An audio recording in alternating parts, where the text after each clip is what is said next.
underwriting things for revenue. But now that I'm viewed as a crypto fund and I'm compared to crypto funds, I am compared to things that have really much tighter liquidity turnaround times, right? People that are returning their funds way faster and hitting multiples way faster, as opposed to having to hold things that are equity that might take, the average time it takes for a pure play pre-seed fund in Web2 to return is like 14 years.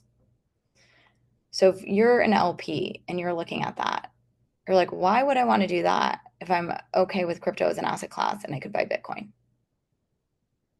Right. And so this is really quickly the math that investors are doing, which is why they prefer tokens.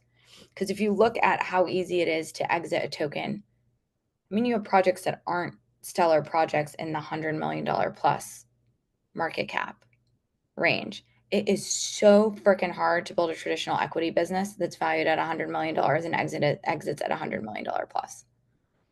And so that's part of the reason why you might, if you were like a pure play equity deal right now, there are companies raising at like a sub $5 million valuation, because that's the only way the return the fund math is going to work for an investor, most likely. Whereas in tokens, it's like not uncommon for projects to exit at greater than $100 million, especially if it's an infrastructure protocol token deal. Thank you very much. That's a lot more clear for me. Yeah. Okay. Moving on. Okay, make a spreadsheet. So we talked about that. Forwardable messages, get the opt-in. Yeah, again, guys, this is all about finding the people who trust you, who believe in you, and leveraging them, because what they're doing is they're transferring their belief capital, their trust from them to someone else who you need to feel the same about you. Once you get those meetings, pitch and get feedback as much as you can. A lot of VCs don't get feedback.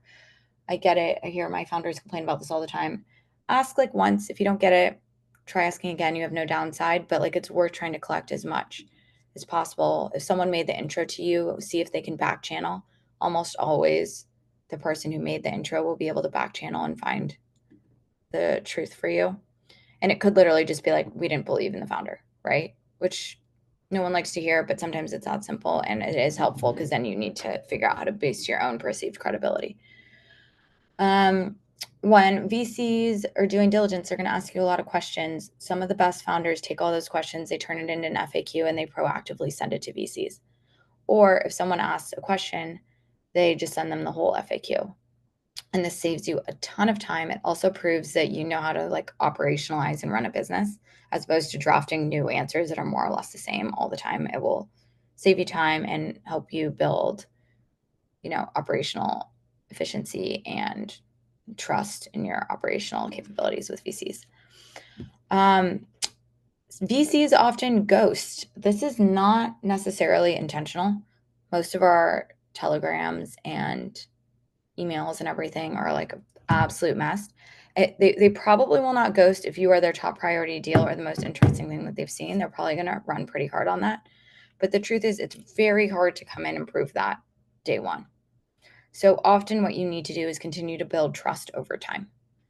And so follow up with them if they don't respond, see if they have any questions. And then if they still don't respond, it is totally fine. And I've had founders do this where I've actually invested in rounds down the line to like send them updates, send them your momentum updates.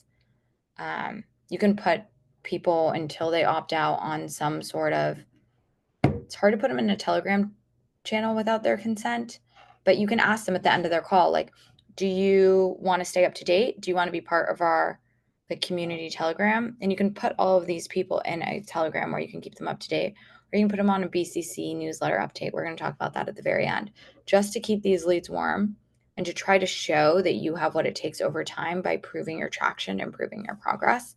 And sometimes that helps get VCs over the line. Like we have one founder who's really, actually a couple of our founders do this because I like this tactic a lot because it works pretty well, where every week during fundraising, they'll send wins for the week to everyone that they're talking to.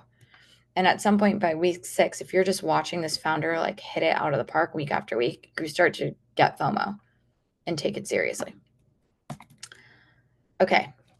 Do's. We're going to do do's and don'ts real fast. Do's, run a process. Like, do the things that I mentioned. You're going to end up putting the same amount of energy into this regardless. And if you have a tight process, it will just go better. Um, Follow up with your network and investors. That's a little bit what I was talking about at the end. Like, keep the people who made the intros, keep them engaged, especially if the people that they're introing are passing on you. You don't want them to start to lose belief too. So you want to make sure that they also are starting to feel excited. If there are investors that are already in your company, you don't want them to feel like, holy shit, they made a bad bet. And so keep people that are part of the process, keep following up with them. Um, Keep leads warm. We just talked about that too. Okay, don't skip feedback. It's really helpful. Like, you can literally burn through an entire fundraising sprint worth of VCs because you just keep telling everyone the same thing and it's not resonating. And like, that's not worth your time. It's not worth burning those bridges. Don't give up. Sometimes this takes a fuck ton of conversations. Like, you've probably all heard the stories about the founders that have had to pitch 100 VCs to get that one yes. But all that really matters is one yes. I had a really close founder friend. He's not in crypto, so the fund didn't invest in it. But I'm very close with him personally. Been helping him run his process. I think he had 54 no's, and he basically decided he was going to give up on raising the round that he wanted and decided he was just going to stack safes instead of doing a priced equity round. And then he got an email back from actually one of our mutual friends. It's like the 55th person. It was a yes. And so this is just harder and it takes more of a grind than I think most founders think. But that's true of the entire startup process. Like, if you're successful, the shit only gets harder. And so don't give up. And don't be unkind. It can be really frustrating, but like, still try to maintain as much kindness as possible because the industry is really small and word gets around. Um, this is my last slide. So actually, I'll pause here for questions. And then I think this is my last slide. Yeah, I'll pause here for questions and then we can do this if we still have time. Yes, there's Any, time on our side, so don't feel like time rushed. what was that? I said for sure there's more time on our side, so don't feel crunched on time. Okay. I unfortunately have a hard stop at the 15. I think that's when this calendar ended and someone All right. booked one at the end Then of how it. about we go through that slide and then if there's time left, then let's. Okay, All right. cool. Um, Last ever, leverage your extended team. That shit is so confusing, especially if this is your first time doing it. So ask for help. Like, ask the people in your cohort for help. Ask if you have a founder friend that's done this in the past, ask them for help. If you have,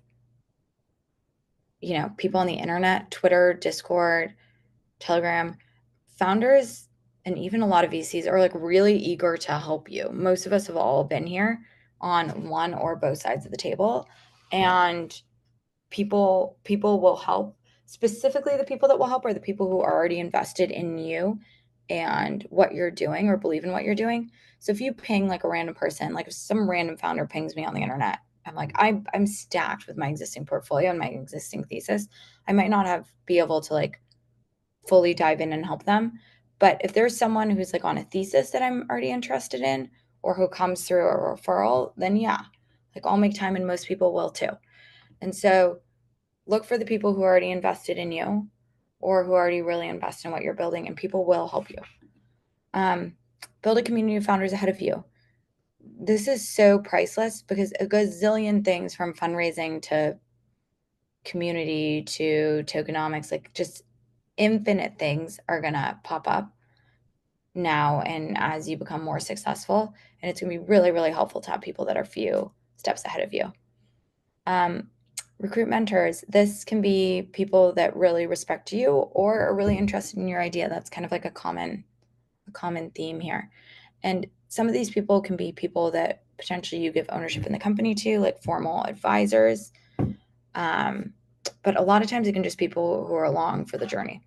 And those people might be along for their journey because they think, okay, at some point maybe you're going to have a liquid token and they might be able to leverage that. They might think, okay, I might invest in this a future round. I might be able to leverage that.